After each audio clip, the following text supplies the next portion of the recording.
Hello, everyone. Welcome to She Knows Arsenal. Make sure you guys are liking this video and subscribing to the channel. Let me know if you can see me or hear me. Hopefully you can do both because yesterday was a bit of a mare. It was awful. Like, it's such a hard time. Like, I'm actually looking at it on my end. It looks okay. It looks okay, but you guys let me know because that's more important is what you guys can see and hear. But yeah, here I am, and I'm already regretting wearing this sweatshirt because I'm sweating. It is hot already today, so like I'm devastated. But yeah, let me know what you guys are thinking and feeling this morning. This is the most difficult time of like trying to create content because like let's be real, there's like not much going on and everybody's dying for the international break to end because we want to get back to what we actually really care about, which is Arsenal, right? And so we have a couple of little stories here that we're going to chit chat about, and then we'll do a little bit of question time at the end. So yeah, make sure you guys stick around to the end because I know you guys love watching or getting to ask questions, and you know sometimes I don't get to answer as many as I would like. So yeah, let's see what you guys are saying. Don one says, "Come on, you Gunners," and I can see you, but a little bit blurry. At least you guys can see me a little bit. You can see that this is me, you know. So hopefully it clears up a little bit. Laska says, "Hi, Jess. Hello to you as well." Clock Orange says, "Big up, Jacinho." Oh, you've been around for a while. If you guys remember, I used like my main name was Jacinho, and I got rid of it because some people were like not happy about it. And I was like, okay, I don't want to offend anybody. Like, it is what it is, you know? So now it's just Jess. Nikhil says, "What's going on here?" Well, we're doing a show about Arsenal. That's what's going on here. that's what's going on here.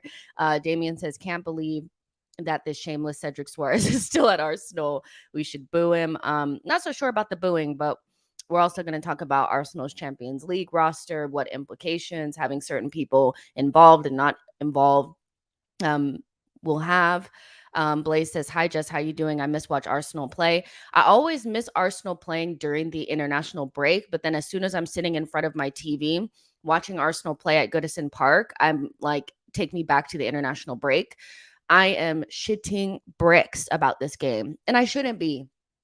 I shouldn't be. I should feel 100% confident that Arsenal are going to go to Goodison Park and come back with the 3 points. But we know that we just don't perform there. It's so weird. It's like every single time we go there, we have massive head loss. We forget how to play and kick it to each other. We forget how to pass to each other. We get bullied, and then we make horrendous mistakes. And the last 2 times that we played at Goodison Park, we were just, it was like our worst performances of the season. It was crazy. So yeah, right now I'm wanting to see Arsenal play, but I would love to be like playing like Luton Town at the Emirates, you know, just something a little bit less stressful. Do you know what I mean? I'll be really honest with you guys, like watching that Beto guy that Everton have bought. Where did he come from? He came from Serie A, right? I'm not sure exactly what team he came from, but I think he came from Serie A. I instantly saw this man scoring against us. I was like, I'm not happy about what I'm seeing.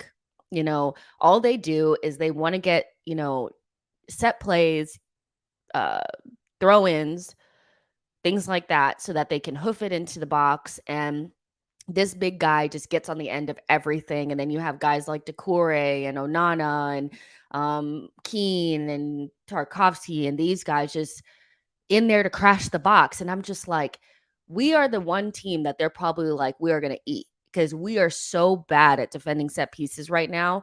Like, I'm already feeling some type of way. You know what I mean? So I'm feeling some type of way, like already. And so that Beto guy, I was like, not only is he like the physical style of striker that I don't like us playing against, he actually looks like a decent player. Good pickup for Everton. So there you go. Lloyd says flying to London tomorrow, going to see the Everton game live. We win in Jazz. Oh, that's so nice. Like I haven't been to an away game yet, but that's going to be so much fun. Like, have a great time no matter what happens. Like, and I think our away fans are some of the best in the Premier League. Like, you can always hear them. They're always upbeat. And so, yeah, have a good time, safe travels. And hopefully you being there is the reason why we win. Don One says it's time to give Everton a good beat down at Goodison. It is time. It is time. Deadstone says afternoon, Jess. You guys, there'll be shows, these like news shows where, it's a quick 45 minutes to an hour, 4 p.m. UK time every day, Monday through Friday. So I will be here. El Dennis says we need that win so bad. We really do need it. We really do need it. And also like today, don't forget, I know you guys, if you're in the UK, you're not going to forget, but obviously England plays Scotland today, which is always a fun game to watch. What's up with Scott McTominay? Like, why does he always become like the best goal scorer on international break? Like, it's one of those conspiracies that like, when on Twitter, when they'll say like, what is a football conspiracy that you can't be explained? I always go with like the Mexico goalkeeper. His name is like escaping me right now. You guys know ever since I had COVID, I can't remember anything. But that he only exists to play in the World Cup. Scott McTominay is the best striker in the world on international duty. Like that is a conspiracy that cannot be explained, but is definitely true every time international break comes around. But England play Scotland today, which should be an interesting game. And then obviously like Brazil, I don't know if you guys will stay up or not. I don't know where you guys are located. Actually, in the chat, let me know where you guys are located. But Brazil play Peru. And that's going to take us to our first story of the day, which is Gabriel is set to start for Brazil against Peru. Oh my gosh, am I so happy that they have a new coach. With TJ there, like I just didn't feel like he rated our players very much. And all three of them in Martinelli, Gabriel Jesus, and Gabriel Magalhães all I thought were good enough and deserve to be a part of that squad. Like this Brazilian national team is not anywhere near the levels of the past. It's still a really good team, but it's not like our players should, be struggling to get into this team. And, Martinelli was somebody that was a surprise to get into the World Cup squad, which I thought was a little bit like, why would you be surprised? Like he's one of the, best left wings in the world. And he plays for, Arsenal Football Club, who are top of the Premier League at that time. Why would it be a surprise that he would be a part of the team? Reading some of what the journalists were putting out there when the World Cup squad was announced was a little bit disheartening, just that they were surprised that Martinelli made it over, a couple of like Gabriel, who plays, I think for Flamengo, and that Martinelli hadn't deserved it. Nobody knows who he is and things like that. And I was just like, I think Martinelli suffers from not playing for one of the bigger clubs in Brazil, coming from the fourth tier. People act like they don't know who he is. They know who he is. They were very critical of Gabriel Jesus. They have been since I want to say like 2018. Very critical of him when he lost his number 9 spot, when he went through, I think it was the World Cup, and he really struggled. He really struggled in that World Cup. He didn't score a goal. And, for Brazilian players, the number 9 is such an important position anyway. So yeah, if you're not scoring, you're going to be heavily criticized. But, the way that they were talking about him, like he was some guy off the street, some bum, was like, come on, And then came Gabriel, where he didn't even make the squad after being called up multiple times in the lead up to the World Cup. He was not called up. And I knew that probably broke his heart. Like, let's be real, Gabriel should have been a part of that team. And then they gave the spot to Bremer. And then to later on find out that a lot of that had been based on the fact that he wanted to be by his partner's side when she was having their kid was very, very inhumane and whack by Brazil, to be honest. So I'm so happy that this new coach is here. I think his name is Dinez, and he seems to really like Gabriel Jesus and Gabriel Magalhães in particular. And so I think we will see Gabriel feature in this team. Like, obviously, Militao being out is significant, but there is a spot there. And their center backs are getting older. Marquinhos and Thiago Silva are not going to be able to last forever. So there needs to be that next group. And so I thought Chiche was trying his hardest to skip over Gabriel, but this guy seems to like him. And so I'm very happy for him. And from an Arsenal perspective, it's a really good thing that, he's not injured. Him being able to start means that the injury that he sustained was not serious. In the back of my mind, I'm like, could he not come off the bench maybe? But for him, it's so important to establish himself early days when Militao is out for a significant amount of time. If he can establish himself in this team, then he could be, there for the Copa America, which I think is this summer, and then hopefully for the next World Cup in America. So I'm desperate to see Gabriel really solidify himself in the next 2-3 years as one of the best Brazilian center backs and a fabulous Arsenal player. So I'm super happy about that. Super happy about that. Love that guy. Love that guy.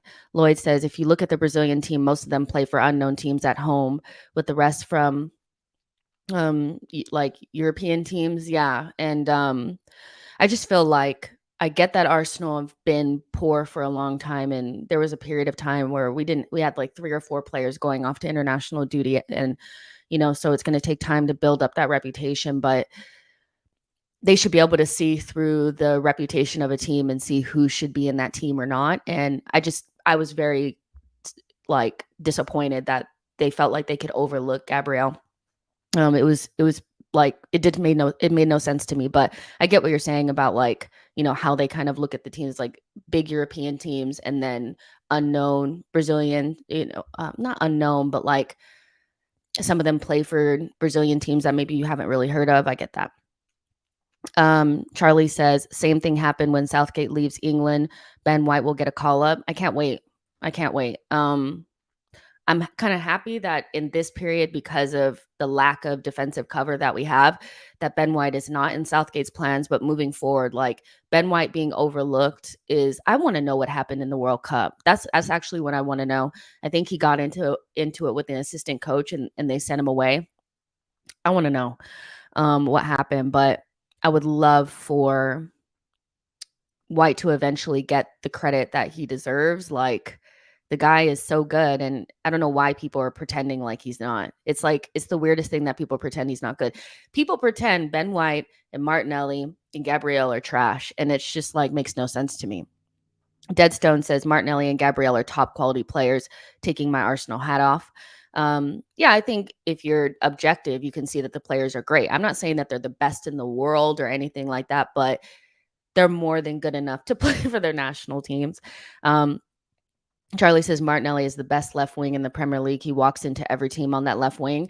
And it's just so interesting because when you hear rivals talk about Martinelli, they're constantly talking about how he's not very good because he doesn't pass the eye test. And now they're saying Mitoma is better. When Mitoma scores 15 goals in a single season, then we can talk. Mitoma is a great player. Mitoma's also like 3 or 4 years older than Martinelli. Martinelli is doing this at 21. That's just it's not unheard of because we know of other top players that have done it at a young age, but we're talking about a very small percentage of players at that age that scores that amount of goals. And I'm sorry, I like efficiency more than aesthetics in the eye test. I think as a forward, you need to score goals and you need to get assists and you need to create havoc and create moments for your team. Martinelli does that every single game, whether he's playing his best or not. He creates moments for the team. And so you can't, Mitoma, as good as he is and as good as he looks at eye test wise, unless he's going to score 15 goals in one season, I would sit that conversation out. Right now, for me, Martinelli and Marcus Rashford are the best left wings in the league. Because they have the end product to to back it up. And other players, they may look better, but they're not putting up the numbers that these two are putting up, you know?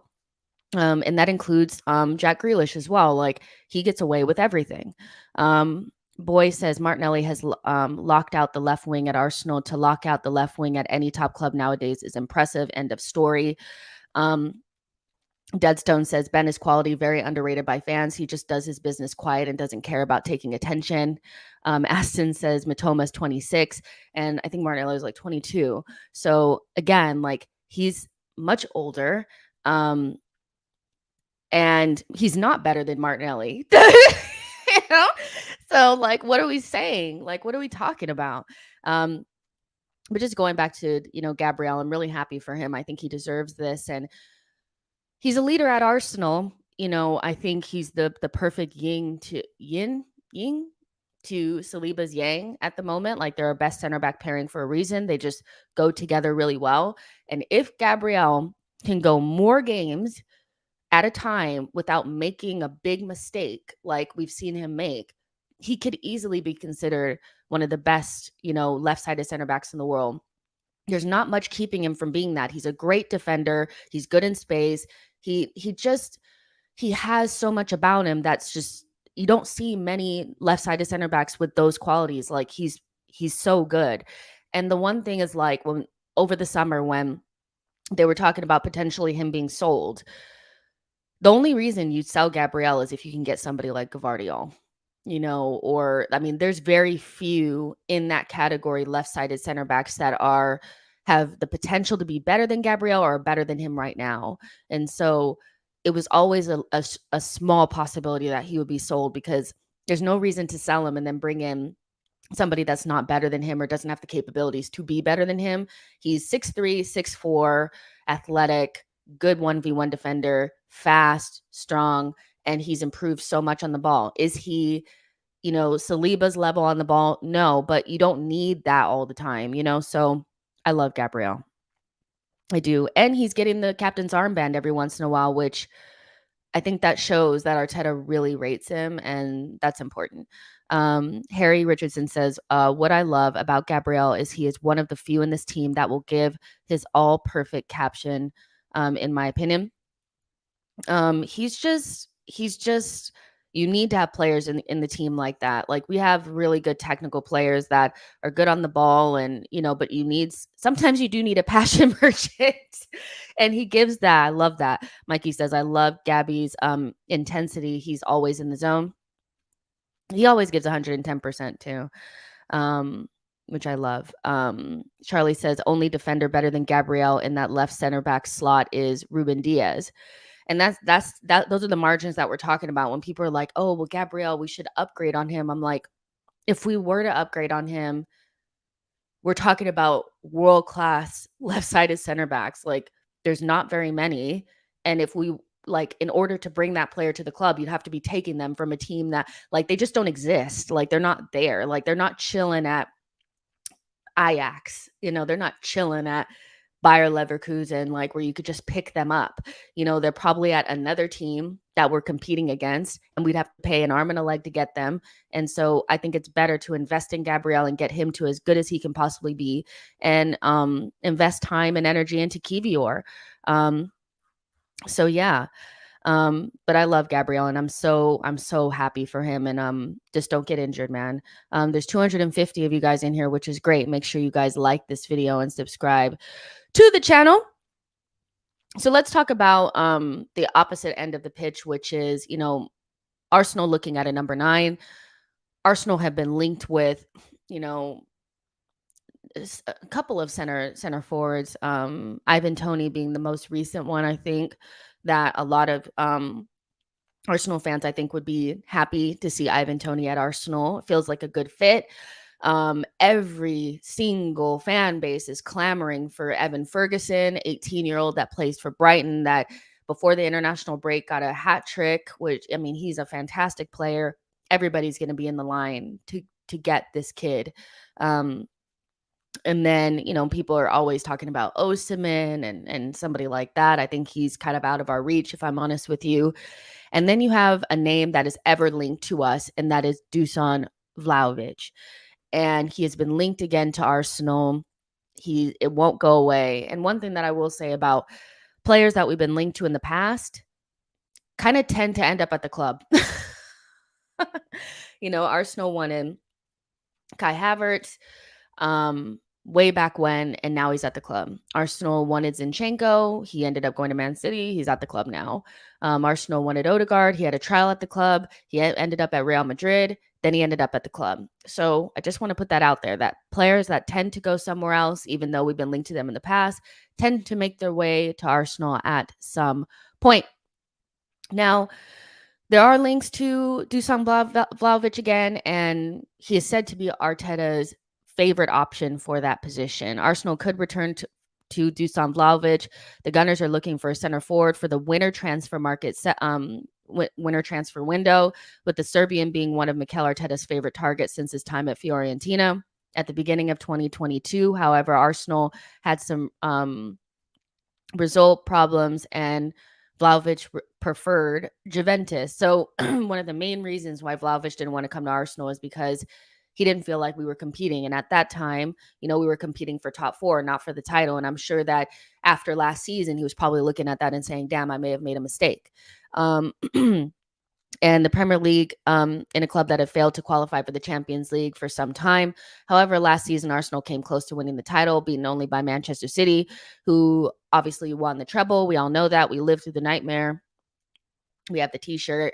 So in January, there could be an approach between Arsenal and Vlahovic, also because the Serbian ended in the market in the summer. So we know that Vlahovic was on the market this past summer. Chelsea was offered the opportunity to swap him for Lukaku, and they opted not to take up that option. And Lukaku ended up on I think a straight loan at Roma, and Vlahovic is still at Juventus. And I don't know how they're doing. I'm not a big Serie A watcher, so I'm not even about to sit here and be like, oh my gosh, I watch them all the time. I don't.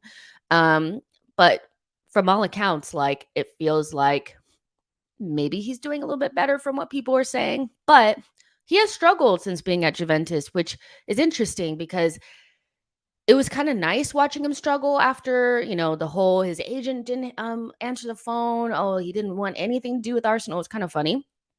But, at the same time, at that time when we were linked to him, he did look like a really good prospect. Now, I say prospect for a specific reason, because I don't think he's the finished article. I think he's somebody that went from Fiorentina to Juventus, played under a manager that just doesn't develop talent. He does not develop talent. Allegri is not somebody, he needs ready-made players that are ready to go. He is not going to develop anybody. And so I did feel like he may have made a misstep in that, in that way, because he was looking at Fiorentina like a baby Kane. He had those same type of stature and ball striking ability. He's really good on dead balls, penalties. He could link up pretty well, and he looked like a baby Kane. Then he went to Juventus and started looking like Lukaku. And it was damn, was our talent ID off, or was he just at the wrong club? You guys can let me know in the chat what you guys think about that. Now, the evaluation is more or less the same for the Gunners. They would like a center forward capable of also partnering Gabriel Jesus. So far, Vlahovic has scored 25 goals in his spell at Juventus. Not so many, not enough to make him untransferable. So, if a big bid were to come in, they would probably be open to it. And the asking price seems to be somewhere around £60 million. And that is kind of, I think, the price range that I feel like Arsenal will be shopping in. Also with Ivan Toney, he would be around 65 million. I just don't anticipate Arsenal being in the 100 million plus market for a striker after spending so much in this window, not selling enough, buying, Declan Rice. I think we went out and took out some loans to get Declan Rice to Arsenal. And to make that possible, which was definitely needed. And we needed to bring in a player like Declan Rice. But if we wanted to go into the, January transfer window and bring in a striker, I wouldn't think we're in the 120 million market. And we know how Brighton how they operate. in the January market, like unless we were to want to spend 120 million on Evan Ferguson, we're not getting anywhere near him. And so Vlahovic does look like an attractive option if Arsenal are still like interested and feel like there's a player there. But, do you go with somebody that has rejected you in the past? I don't know. But do you consider players that we have in our team now that went to other teams and ended up at Arsenal rejection? Let's see. Charlie says 60 million for Vlahovic. Ain't no way we're bumping more than that. Namesmith says Jose Mourinho 1-goal lock shop Barcelona miracle. Okay. His HICM 1 of 12 says Vlahovic would probably be the cheapest choice of the stellar center forwards who we're looking to bring in. One poor season doesn't make him a poor player. And what's more is he's still only 23. That's a good point. Like, again, is it the fact that, our talent ID is off? Like, I look at players that ended up going to other places and didn't actually flourish when they went to other teams. Like the perfect example is probably Mudryk. We were willing to spend 80 million on the kid, and he's looked like a flop at Chelsea. Is it because he's at Chelsea or because we got it wrong? Is it because Vlahovic was never that good, or is it because we got it or is it because he's at Juventus? It's hard to tell from my like vantage point, because I tend to just think that like if they were at Arsenal they would have done better. But it could be that our talent ID is off. Who knows? Don One says forget Vlahovic. Edu needs to start talking to Brighton about Evan Ferguson. I don't know. I just feel like I just have a feeling that we're not going to have the money required to make that happen with more than one team obviously interested in the kid. But, he looks really good at 18 years old. So, we'll see. Aha says Vlahovic at Fiorentina had a similar goal to game ratio to Haaland at Dortmund, didn't he? He did. And he looked like the next biggest thing. Like if you couldn't get Haaland, you were probably looking at Vlahovic, but he has kind of stagnated since he's went to Juventus. And so there's big question marks. And I know Arsenal fans also have that, but he rejected us. So why would we, blah, blah, blah. But I'm thinking more from the perspective of if we're in the January market and we want to bring in a striker, I think our options do become more Ivan Toney, Vlahovic more than Evan Ferguson, Osimhen. I think those are big summer transfers that happen with multiple teams involved. Chelsea being one of them that have unlimited funds because of the amount of players that they've sold. And so I'm not sure that we're going to be in that same bracket, so there's going to be other players that we can look at, and it probably will end up being like Vlahovic and Toney, which I would be happy to have a different type of striker. Like here's my list. I think I've said this before, is that and Benjamin Sesko is somebody that other people really like as well. I want in a center forward, I don't want somebody with Timberland boots on. I don't want a center forward that can't link play, that doesn't have any technical ability. I don't just want a lump that stands in the box and waits for a team to get him the ball. We need somebody that can drop in and do a little bit of playmaking, and also has the physical strength to offer a like physical, threat up top. Also a dead ball specialist and a penalty taker. I think your number 9, call me a traditionalist. I want my number 9 to be our penalty taker and the person that's on dead balls. I think Arsenal having this rotating group of players that take penalties for me makes me uneasy. I want a striker that's pretty much like a 99% certainty. And then somebody that has the ability to get better. That's my only apprehension about Ivan Toney, is I can see the benefit of having somebody that's, probably as good as they're going to be, but, makes us better. But also like, I would like somebody maybe a little bit younger because we're going to have Gabriel Jesus. If you have Gabriel Jesus and Toney, they're both going to time out at the same time. But if you stagger it and you have Jesus who's 27, 26, and then you have somebody that's 23, 22, 23, then I think you have a better squad building plan. But, Tony would still be a good option. Don't get me wrong. So those are the things and somebody that's going to score a shit ton of goals, that's the main thing, right? And so that's kind of what I would be looking at. And I think Tony and Vlahovic kind of fit that. They're both really good on dead balls. They take penalties. There's pretty much a certainty when they step up there. Physical, they add a physicality to the team. But they're not dead on the ball. They're not somebody that's, you're going to pass them the ball and it's going to be, hitting off their shin and they can't trap a ball. Like, they're going to be able to do a little bit of creativity as well. Basically, I'm saying I want Harry Kane. That's basically what I'm saying. I want Harry Kane. So there you go. Being Uki says Tony would be a win now option. Exactly. And so, it just depends. Like, at 60 million, you could probably get either one of Vlahovic or Tony, but one of them is that's it. They're going to be, he's 27 now. So in the next couple of years, that's it. So you have to win with him right then. And there's not going to be as much resale value and stuff like that. Deadstone says Vlahovic will score 15 plus goals for us in this Arsenal side, in my opinion. Blaze says, I'm sorry, but Evan Ferguson is overrated. He scored 3 goals versus Newcastle, and all of a sudden he's a world-class player. I felt like that, like not necessarily overrated. But I would just say that, like, any player that Brighton has automatically becomes the player that everybody, like, Arsenal need. And they could have a couple of decent games and all of a sudden they need to replace everybody in our team and we need to spend 100 million to get them. And I think there are other teams that we can, recruit from where we can get the same type of, value without having to spend the 100 million.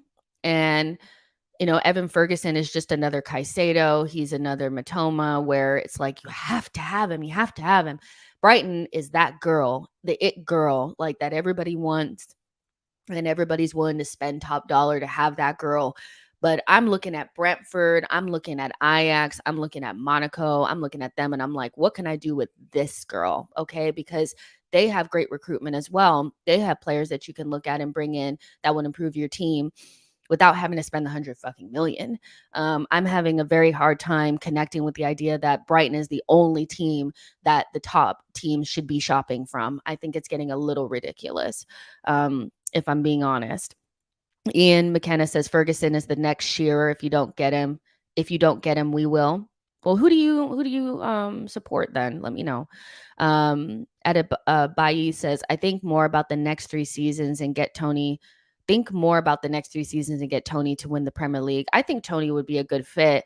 When I watched his interview, it made more sense. Like, he does fit, the type of players that Arsenal like to go for at this period, like players that have been largely overlooked, that have had to work really hard to get where they are, have played in lower leagues. You think about like Martinelli, Ben White, Ramsdale, Declan Rice. Like, these are players that were largely overlooked and had to really build themselves up to get where they are at.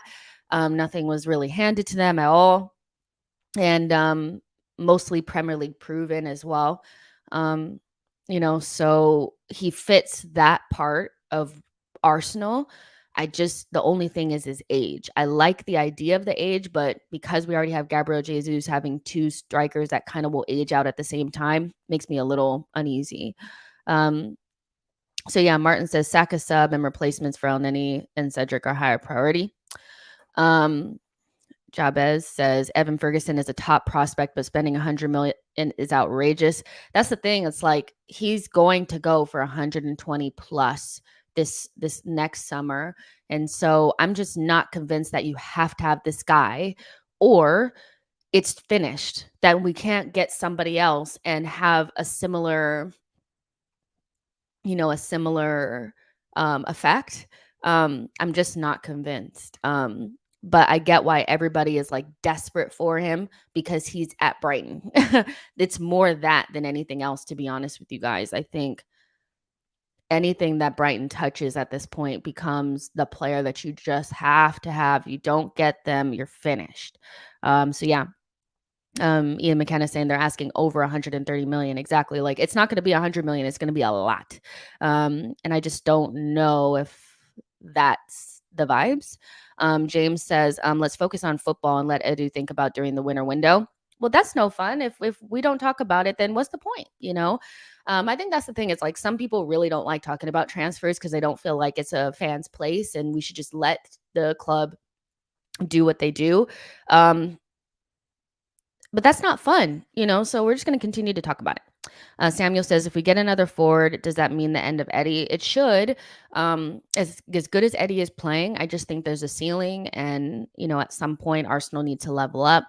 We need to level up in a couple of different positions. But, center forward is one that I think is very obvious that, technically, if I'm being really honest with you guys, our best right wing replacement for Saka or, rotational option is Gabriel Jesus. Like, I'm a little bit like, do we really need to go buy somebody? If you get a center forward, then Jesus can play right wing. Now, there is the other part of it where it's like, well, isn't that why you left City? But like, we also have to be ruthless at some point. Jesus, it's not just about the fact that he doesn't score enough goals.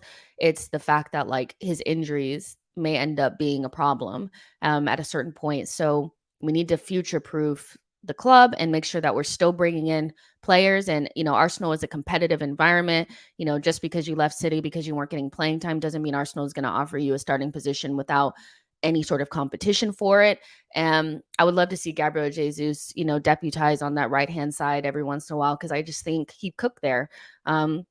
He's the best option you can have as a right winger. I don't see anybody on the market that's going to offer anything more than Gabriel Jesus could. So, you could do that and then bring another left wing in if you wanted. The left wing market is so much better than the right wing one. Like it's actually barren right wing market.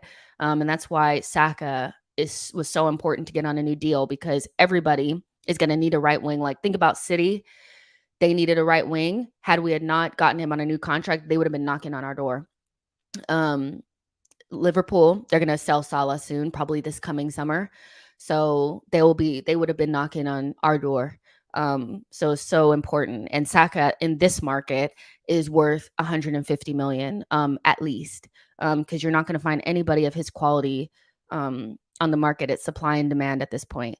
Charlie says only Saka should be Pedro Neto. Interesting choice. Name says the entire Spanish team. Were they gonna look? I don't know what that means. Sorry. Leonide says I was hoping for Victor Gutierrez, but Sporting got him. Fair enough. So yeah, like I'm excited about potentially getting a center forward. I don't know. You guys are saying Pedro Neto. Let's see if he could stay fit this entire season. So far, so good. So far, so good. 3 assists already, not injured. So we'll see how he cooks. Another player that we were talking about in our group chat is Kubo from Real Sociedad. At some point, that relationship needs to be fruitful on our end. We gave you Tierney for nothing in terms of like a loan, no option. We gave you Nacho. There's so many players that have played for both teams. I need that to mean something. We need to be first in the line for Zubamendi, or you need to give us Kubo, something. So Kubo is an interesting option, and then Pedro Neto if he could stay fit. But ultimately, if we had to add one more forward, I think right now with what we have, we need one more forward, and it either needs to be a right wing or a center forward. I prefer to go for a center forward that gives us a little bit of variety and just have Jesus cover right wing. Like that's what I would do instead. But I know some people are like, I just don't think we need both. I don't think with everything that we have right now, with Reece Nelson signing a new deal, with Trossard in the fold, and Eddie's probably one of our better assets as well. So if we wanted to sell somebody, I feel like it makes most sense to sell Eddie, you know, to somebody and then bring in a center forward and just the vibes, you know? James is yelling, Osimhen, please. We're not getting anywhere near that, man.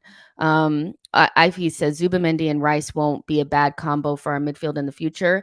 That, for me, like, that's the direction I'm trying to go in. Like, Rice obviously is a starting six, but, if we needed to do something different, Zubamendi would be perfect for that. I think that's the perfect, like, Zubamendi is basically like a more physical version of Jorginho kind of vibes, and so, and you all know that Jorginho is going to probably leave this coming summer. I think Partey will leave as well. So there's a space for another number six.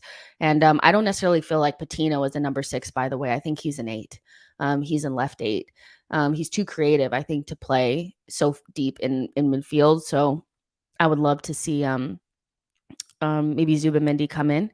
I'm very obsessed with the idea of Zubamendi, Martin Odegaard, and Declan Rice being our midfield. It's in my dreams. It's what I dream. Don One says, I like Zubamendi. Boy says Kubo has a release clause of 46 million. He looks good to me. I mean, but it depends on what Arsenal are trying to do. Charlie says Rice is a box to box. He's like Xhaka. Zubamendi is a 6. Yeah,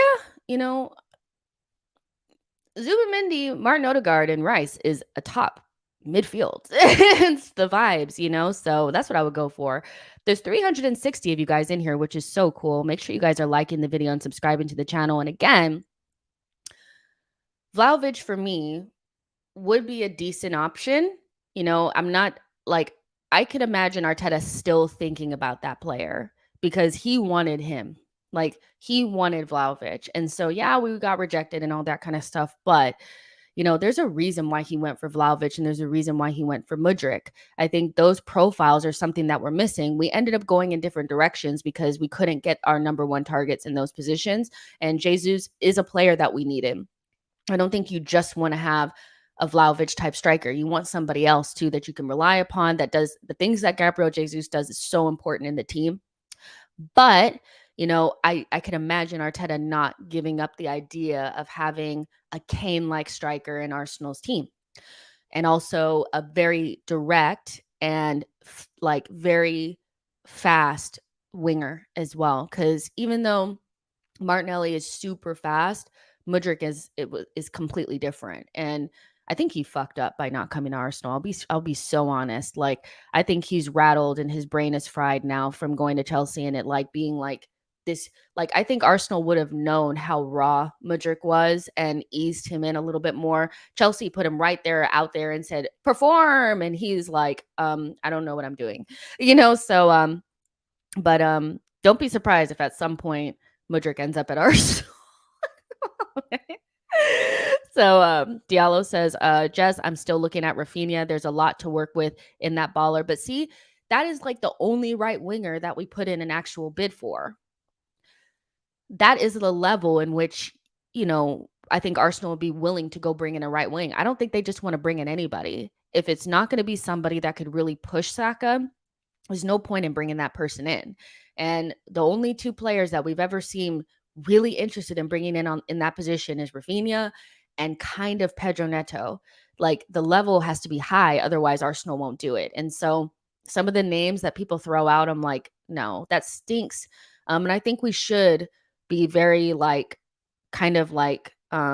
specific about the players that we want to bring in. If they're not there, don't just bring in anybody, because that's how you get stuck with guys, But really, yeah, Rafinha for me, I was sure that guy was the guy. I was sure when he left Leeds, if he had come to Arsenal, he would have been the guy for us. And so we'll see what happens with him in Barcelona. But I'm sure if things don't work out with him in Barcelona, there will be a line looking at Rafinha because he's so good, and I don't think they're getting the best out of him still. But let's see how he does without Dembele in the team anymore, because Dembele was kind of blocking his path, but now this young kid is there too. So at some point, maybe he'll be on the market again. Rojas says, we messed up not getting Diaby. Fair enough. But I does Diaby look like the kind of person that probably wants to be on Arsenal's bench? Because you also have to back yourself to be able to beat out Saka and Martinelli for a position. I think some guys don't want the fight. I think he's at the perfect club for him, if I'm honest. Um, I'm not, I'm not too upset that we didn't get him. Breaking Nwang says we have to be realistic about our current situation. Can't dwell on who or what to sign. We have a top player like Timber. Now we are back to square one. I love Timber. I can't wait for him to come back. Demore says the problem I have with Zubi is he will always have the Barcelona distracting him. If we are getting him, let's be sure he wants to be here. Yeah, no, that's the hardest thing about getting those types of players is because Barcelona will always have the pull, the pull. So, but by all accounts, he seemed interested in coming to Arsenal at some point. And Arteta has a San Sebastian, the vibes. Like he has that. Like he should be able to talk him into coming to Arsenal. But my hope is that Sociedad fail to qualify for Champions League, and we qualify for Champions League, and then we say, okay, you're not in Champions League anymore. It's time to leave your hometown club. Come to us, and then Barcelona go for somebody else in the DM position. That would be what I would hope. So yeah, let's move on. But you guys obviously are not super into the Vlahovic thing, which I expected, but we just never really know, do we? We just never really know with Arsenal. They could go back in for him. They could go for Tony, but the dreams of Evan Ferguson and Osimhen, I'm not dreaming with y'all on that one. I think I'm going to sit that one out. I don't think we're going to be in the 100 million plus category, really. Arsenal have announced their Champions League squad, and people have been talking about it, which is kind of like, I'm not sure what they expected with certain players not available, like Timber. You would imagine that Cedric is still there. It's funny because I tweeted that Cedric could survive a zombie apocalypse. I mean, the guy was never going anywhere this summer. He is definitely wanting to stick it, like he is digging his feet in for a contract termination. Speaking about Cedric, Fulham really wanted him and then never really played him, and they didn't want him, and that's how poor he was. Like Cedric is not the worst player that I've ever seen, but he is so mediocre that like in this stage of the Premier League, like nobody really wants players like Cedric. Like they'd rather go with young players with more ability to get better than these older guys that are just so mid. And Cedric is just like another holding to me. Like nobody's going to want him. They've moved on from that. And if Fulham won't play you, you got problems, So Cedric definitely is probably angling for a contract cancellation. And so him being a part of the 25-man squad as well as El Neni has definitely, I think rattled some Arsenal fans. But what I'll say about this is, there's no Timber, so if Timber was there, Cedric would probably not be involved. Maybe he would because Lino Sosa is there. And then you have El Neni there as well. You guys have to remember that as annoying as it is to see El Neni and Cedric still in the team, at least it doesn't say Rob Holding. He's gone. There's some other players that are not involved in here that we were able to move on this summer that I'm happy about. But these guys are still not going to make the team. We know that like we have the 11 starters plus like 9 at like in a home game, you're going to have 9 guys. Some of these guys are still not going to make the bench. We're not going to see Cedric. We're not going to see Mohamed El Neni unless we have a massive crisis. They're not going to be anywhere near the team. And so it's really not that big of a deal of them being in there. One thing that is important to remember is that Timber can be added in January. So let's say he's ahead of schedule. Maybe he can be added in, but obviously he wouldn't be added in now. And there's still a chance for like other players that are younger to be added to the B team.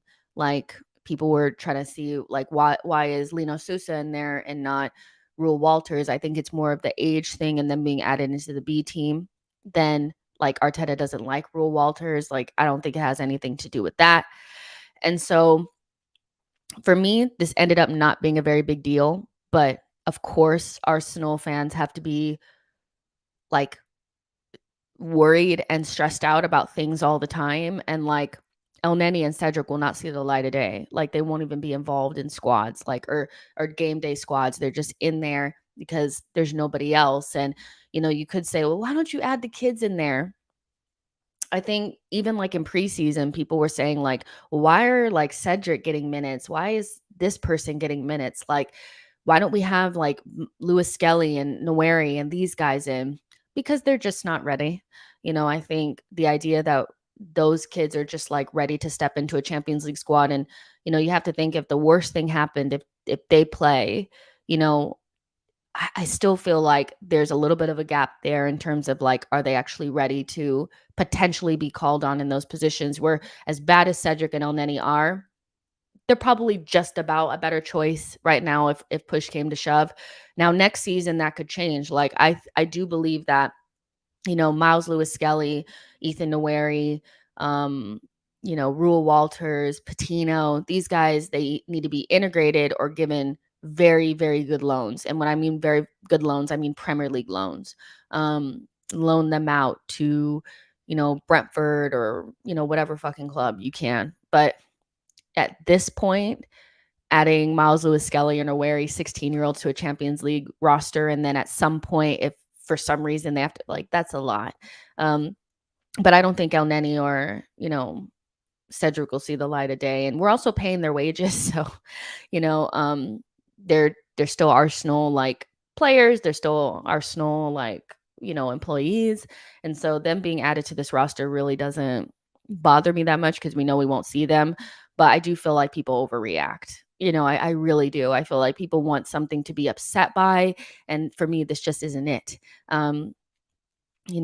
But it's exciting to see Lino Sousa. I think a lot of people view him as a really, really good. And what I do like about how like the under 21s and under 18s are playing is like they're playing similarly to us. So they play inverted fullbacks. They play similarly to us. And so if Lino Sousa was, somebody that for some reason had to play, I wouldn't be like afraid of him like not knowing what we're trying to do. But to me, it's just not that big of a deal. I don't think you're going to see any of them. But Cedric is definitely like, you're going to cancel my contract or I'm going to be here. And that's why just bringing in players for the sake of bringing in players, we stopped doing that because you get stuck with them. We brought in Cedric and Mari just for the sake of having to bring in somebody in January. And we're ending up like in a position where Mari left. But Cedric is just there like a bad smell, so it is what it is. Diallo says Nweri and MLS are now playing with under 21s despite being only 16. Injuries aside, kids are destined for the top. And I do agree that they're destined to be top players, but we are not in a position where we have to have them in the team right now. I know people are watching them on clips and they're being, spoken about so much. They should be because they're well ahead of their time. But I will cast your mind back to Jack Wilshere, who is a player that we started heavily relying upon and playing at the age of 16. And he broke down like so badly. Jack Wilshere was always one of my favorite Arsenal players. So I'm very reluctant to rely upon 16-year-olds when we don't have to. I think they need to be integrated soon. But, we don't need to push them into a team right now for no reason. And if they're in the Champions League squad or in our squad right now for the Premier League and they're not getting minutes, they're also not developing. So once Jorginho and Thomas Partey go, there'll be some spaces available for these players to be integrated in and have the opportunity to actually get some minutes and like Carabao Cups and things like that. Or what I think is better for some of them is giving them really good loans. Like right now, I would say Nweri and MLS, get them good loans in the Premier League or in the Championship at the very least, with good coaches that play good football. Integrate Patino, give him Jorginho's spot. But yeah, Nweri and MLS are definitely there. But yeah. Frank Gunner says, hi all, come on you Gunners. Thank you so much. There's 400 of you guys in here, which is insane. Thank you guys so much. Make sure you guys like the video, subscribe to the channel. Johnny D clocked me, says, what's this clickbait? Transfer window is over, girl. Stop baiting us. Well, I had to bait you guys. I love a little clickbait. Okay, it's not nobody died off of some clickbait. Okay, so I didn't do anything wrong. I just had to make sure that you guys were like attentive and watching. Just had to make sure I wasn't here talking to myself. And you guys don't like to. You guys don't come if I'm not talking about some big transfer story. Okay, so if you guys just come for anything, then I won't have to clickbait you. Blaze says, Jess Cedric made me laugh when they gave the ball away 2 or 3 times versus Nuremberg in preseason, and we could have conceded goals. I remember Arteta was so pissed off, and then he wasn't there for the rest of preseason. Remember, like, Cedric is bad. Like, it's so funny because remember when Cedric scored, like, in his debut, and we're like, oh my gosh, the Cedric guy. And the other thing I don't like about Cedric is when he plays, he takes all the free kicks. For what? You're not good at them, you know? What the hell? I don't get it. Let's see. Emmanuel's laughing. Chris says Nawari, MLS, Patino, Sousa, and Walters. We generally have some exciting kids coming up. I love that. Like, oh, and Cozier Dewberry as well. It's just all about integrating them at the right time, making sure there's the balance of not having to rely upon them, but also there being gettable minutes for them in the team where they're not under like massive pressure and just choosing the right path. And I think we've done a pretty good job at that. But the type of talent that we have coming through right now is potentially can end up being Saka-like talent where they have like not everybody's going to make it at Arsenal. Like the better Arsenal is, the less likely you are to make it through the academy. So, you have special talents like Nweri and Miles Lewis Skelly who are probably closer to Saka than Willock. So you have to find a way to manage their career, manage them back into Arsenal if they're loaned out. So it's a fine balance, I think. Hopefully we get it right. Geeks of Muckleby says, spot on. Next summer, Jorginho and Partey will leave. El Neni's contract will expire. Cedric will leave, maybe kept after Tierney and Timber. It will be the last big summer window for a while. Yeah, exactly. Crypto says, question. You guys could go ahead and get your questions in now. There's 340 of you guys in here, so we'll go ahead and do a little bit of question time. Oh no, where did it go? Where's that question? Oh no. Yeah. Crypto of FPL says, just remember, no risk, no reward. Risk the young players if you want the future. Great. Look at Saka, Malin, Wilshere, and Cesc as an example. Yeah, I think, but it's still a fine balance too. Like Saka is a unicorn where he came into the team at like 18 and he just looked the part and he was physically up to the level as well. Like I think people greatly undermine like the physical level that you have to be at to play men's football. And Saka just was a unicorn in that respect where he's just a freak of nature. And that's why there's one of Saka. That's why most players don't make it the way that Saka and Jack Wilshere and Cesc did, and why there's not that many in a period of time. So I get what you're saying, no risk, no reward, but I don't think we're in a position where we have to risk Nweri and MLS right now. Not this season. Next season, if there's gettable minutes in Carabao Cup and FA Cup that they can get, but we're not relying upon them in the squad, meaning we have enough depth and quality where they don't have to play, then yeah, you can put them in the squad. But if not, and we're going to be relying upon them too much, send them on a loan, actually recruit players in that can play in those positions. We don't need Jack Wilshere's, man. We don't need Jack Wilshere's, but it's a fine balance. They're 16. Like, they're 16. We have plenty of years. Like, we don't have to rush them, Emmanuel says, who's your favorite Arsenal player at Arsenal right now? Mine is White. What's yours? Odegaard. Odegaard is definitely my favorite Arsenal player right now.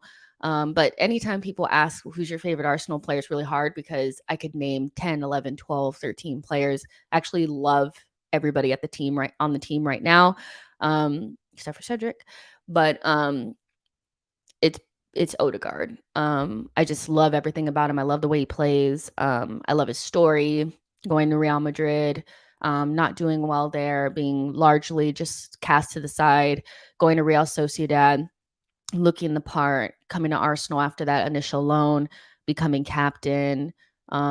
He's just such a fun player to watch. I just like everything about him. So Odegaard is definitely my favorite player, probably closely followed by Saka, White, Saliba, Gabriel, Martinelli, Jesus, Zinchenko. Like, it's everybody. So Odegaard stands out for me, though. He definitely stands out for me. I absolutely love him. I'll cook him when he goes missing in games. Like, I'm not afraid to say like that was not a good Odegaard game, but for the most part, he's super consistent. And even when he's not playing well, he does something in the game that gives us something, which I love. Clock Orange says, "What if I say we just go get Diamande in January and make for the rest of the additions in the summer?" It depends on where we're at. Like, if you know we don't if we feel like we're kind of in a like if we get another defensive injury, then yeah, you probably have to go out there and get another center back. Um, it just depends. Like, I think the Diamande is one of those where, it may end up being important to bring in a center back because we may feel like maybe Timber is so far away, he can't come back, or, Tommy comes back, he has a little bit of an injury, or, we're feeling like, okay, to actually make it the distance, we need another defender, whatever. Those center forwards are going to be there regardless. So, maybe we don't have to go out there and get it in December, but, or in January, but it also depends on how we feel about our attack. If our attack is less potent than it was last summer or last season, then maybe you do have to do the center forward instead of the center back. So I think it depends on where we're at, like in that space. If we're scoring the goals that we were scoring last season, then maybe you skip the center forward. But if it looks like we're not scoring at the same rate that we were last season, which could be the case, maybe it was a special season and everything was just going in. I think we were overperforming our XG last season by a little bit, so if we go back to the mean and we're not scoring as many goals, then maybe you do go out there and get the center forward. So I think a lot of it has to do with where we're at, what competitions we're still in. If we're looking strong defensively, then maybe we can skip that, go center forward. But if we're afraid that, some guys are in the red or, some guys are getting injuries back there, then yeah, maybe you go for a center back. And Diamande is somebody that won't be there. Like in the summer, he's definitely somebody like high quality center backs are not in abundance. So maybe you go for the center back just because you know that there's not going to be a lot of center backs out there that you can get that are going to be of that quality. He's only 19, but he has that, like, he's going to be a superstar. He's going to be a great center back in the future. So it all depends on what you think will be available in the summer, where we're at, but I could see us going for a center back. Diallo says, Jess, what are your best and worst memories of Nicolas Pepe at Arsenal, goals and moments? My favorite moment for Pepe was his entire performance against Chelsea in the FA Cup. I think that was the moment where he was really, really good. And I thought, he had the vibes of a player that really rated himself. And, you even saw the video like before the game where he was like, Chelsea who, Lampard who, I really like that. And I thought his entire game, even like the goal that was called off for offside, that was a quality goal. Like, Pepe was great in that game.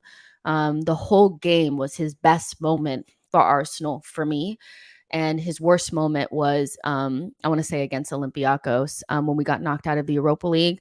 He was so frustrating. He just kept dribbling and would not pass the ball. He was awful in that game. So, yeah, Pepe was frustrating. And that's to me, those two games are kind of like the summary of Nicolas Pepe at Arsenal. Is in some games he looked unplayable and you could tell why he was rated so highly. And then other games like Olympiacos, he just looked so he looked almost like immature, as a player. He didn't realize that, like, we don't need you dribbling this much. We need you to pass the damn ball. So there's definitely that. Let's see. Let's see. Geeks of Muckleby says, next season, we are going for the main striker. Who would you pick? Osimhen, Tony in January, somebody else? I'm actually leaning. The only ding against Tony that I have is his age. But, other than that, I think he's perfect for us. Like I said earlier, You need a dead ball specialist. You need a penalty taker. You need somebody that's going to score at least 20 goals a season. You need somebody that can play ball a little bit as well. And he has all of those things. He's Premier League proven, and he has some type of affinity towards Arsenal. So I'm leaning towards Tony. I just don't think we're going to be in the Osimhen market. And so if I could just choose anybody without looking at a price, maybe I would go for Osimhen, because he's just like the actual superstar in this group of center forwards. Besides, like, Holland is gone. So the next like superstar striker is probably Osimhen. But thinking with my Arsenal cap and knowing that like Arsenal don't usually have that type of cash, I would probably choose Tony. Charlie says, Jess, your Vieira stocks are looking good. I told y'all. It's early days. Obviously, it's 2 cameo performances. And that's the thing about Arsenal fans. We're so fickle.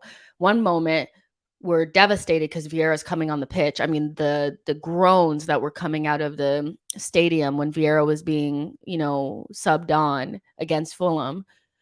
I wish I had recorded them, because after the game, everybody was loving him. And that's how quickly the feeling on a player could be if they can let everything can click together.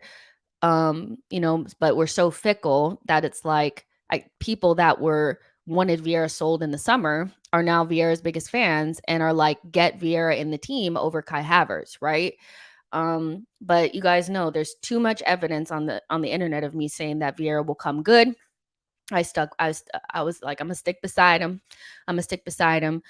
Because there was always a player there. Like, just even watching his comps, I was like, damn, this is a final third like demon that we have. And one player that I do think we are missing on our team is somebody that is just a goal and assist magnet. One thing that I know people don't like him because of his attitude. I don't like him either as a player. Like, he reeks of just Bruno Fernandes. But one thing that he has in abundance is the ability to affect the game in the final third in a way that many other players don't. I think Martin Odegaard is slowly becoming more of a second phase player. He's more of somebody that controls tempo, controls the game. He's the pass before the pass. But Odegaard needs to be passing it to somebody, and then that guy puts it on a plate for Saka, for Martinelli, for Jesus. That could end up being Fabio Vieira. When I watch Fabio Vieira play, people keep saying that he could be a Bernardo Silva or something like that. I don't see Bernardo Silva and Fabio Vieira. I see Bruno Fernandes, but not annoying, and doesn't look like a rat, and plays for Arsenal. So that's why I really rate Fabio Vieira, because maybe he doesn't have the defensive prowess that you want in every single game, but he always leaves with something. And goals and assists are the most important thing in football. So pretending like we don't need that in the team is crazy. He has a great relationship with Martinelli, obviously off the pitch. They're best friends and joined at the hip. But on that left-hand side, Martinelli just looks a lot more comfortable with Fabio on that side. So my stocks are looking good, my friend.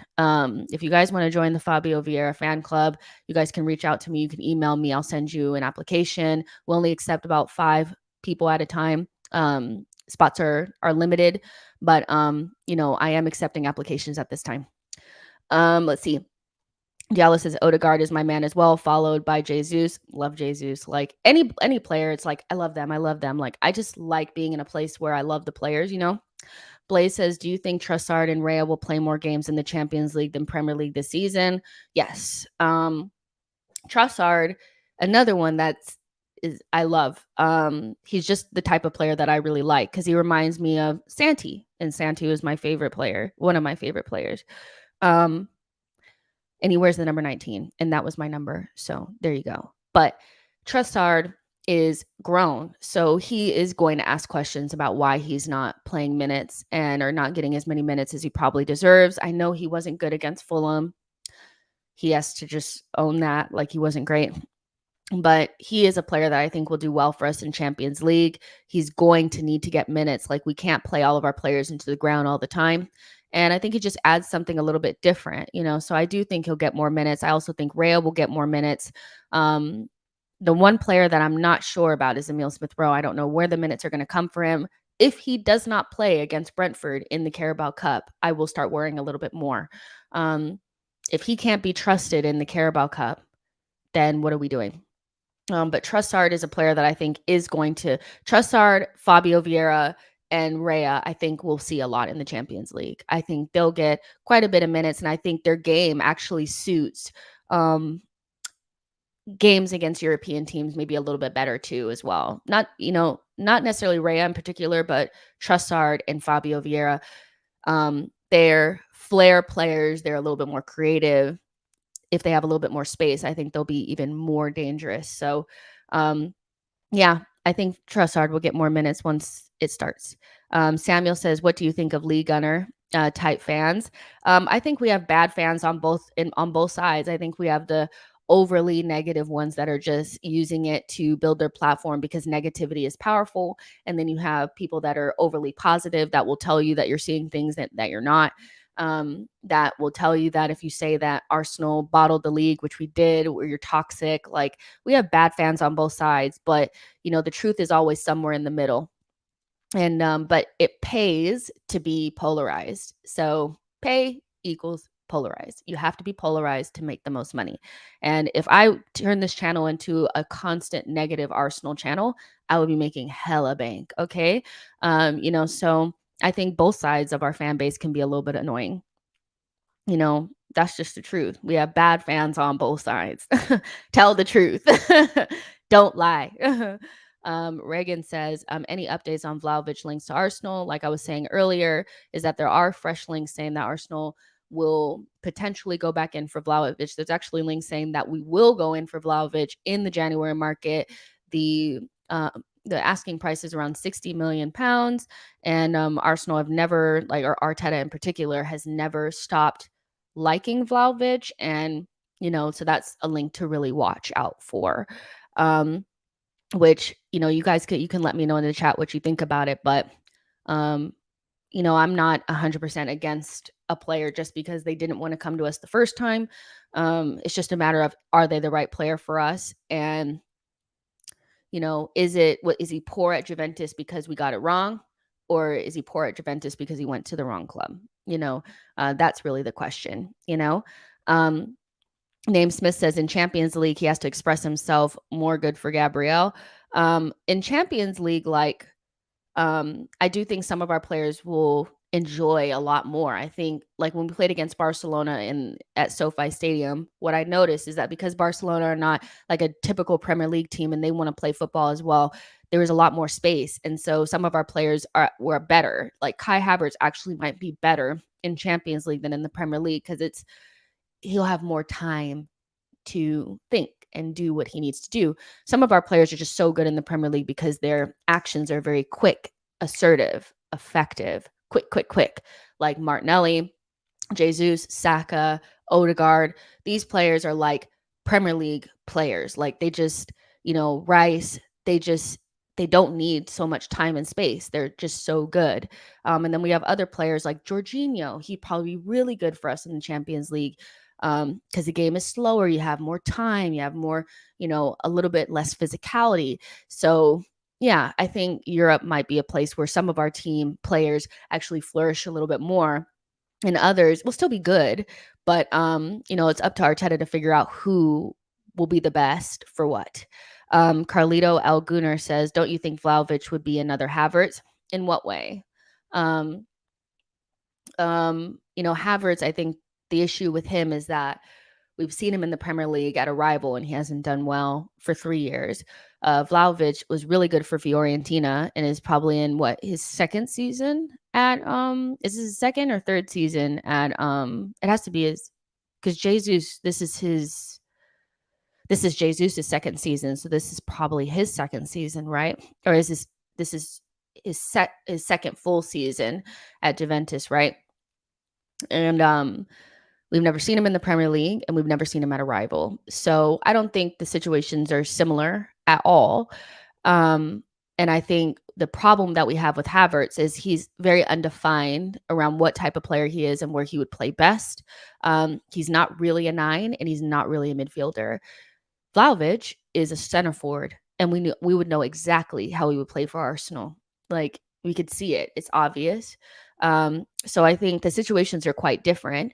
I think once you see somebody in the Premier League for a specific amount of time and they don't do well, you start to come to the conclusion that maybe they're not a Premier League level player, maybe they were never that good, and that's really more the narrative around Kai Havertz, where the narrative around Vlahovic is more he went to Juventus, hasn't really hit the ground running, but is that just he was at the wrong club? What is it? And you give more, there's more room to have those conversations because he's not at a rival in the Premier League. It's not as definitive. And it just never really made sense for Vlahovic, a player that if you had actually watched him, he was not the finished article at Fiorentina. Like Mudryk, not the finished article at Shakhtar Donetsk. These are two players that I think needed teams that they could develop at.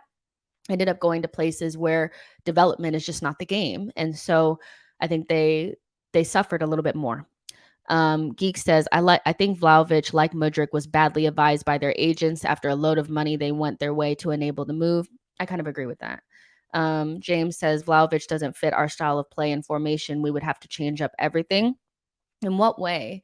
He's a center forward. So the thing about having a center forward instead of like, basically what we're saying is like we would have somebody a little bit more like Eddie than somebody like Jesus. And in the first couple of games, Eddie ended up not having that same level of creativity. This is where the left 8, I think, becomes so important, is you put a lot of heavy emphasis on creation, on your wingers and Odegaard when you have a center forward that isn't like Jesus. Because Jesus pretty much acts like a winger, a center forward, and a number 10 in our system. He has many different hats. When you have somebody like Eddie, he's trying to do the link up, but his link up is not anywhere near Jesus's. He's kind of just laying the ball off and keeping possession back to goal. And then you have to create for him. So instead of Saka and Martinelli arriving on the ends of moves, you have Eddie arriving on the ends of moves. So left 8, I think, becomes a position where somebody like Fabio Vieira would be a lot more useful than a Kai Havertz, because Kai wants to get on the ends of things as well. So you have too many guys that want to get on the ends of things. I don't think Martinelli and Saka are that creative. I think they're industrial and they get things done and they make things happen. But like I said, if you want to play with more of like a center forward type, you would have to change things around. But I think the most important position would be left 8, because that player needs to be more creative. That player needs to be putting the ball on a plate for the center forward, alleviate some of the creativity from the wingers. So we would have to change things around, but we wouldn't have to change the formation. I think the personnel would have to be a little bit different. Because right now, I think one of our bigger issues is that we have too many people that want to arrive. We have Martinelli and Eddie and Kai Havertz that all kind of want to get on the ends of things, and we don't have enough creativity. So when Jesus comes back in, we'll have another number 10, and that will help Kai and Martinelli a lot. But again, if you have center forward, things will have to change, but not necessarily the formation, to me. But yeah, I love you guys so much. This was such a fun stream. There's 330 of you guys in here, which is amazing. Make sure you guys like the video and subscribe to the channel on your way out. Like I said, Monday through Friday, there will be these streams at 4 p.m. UK time.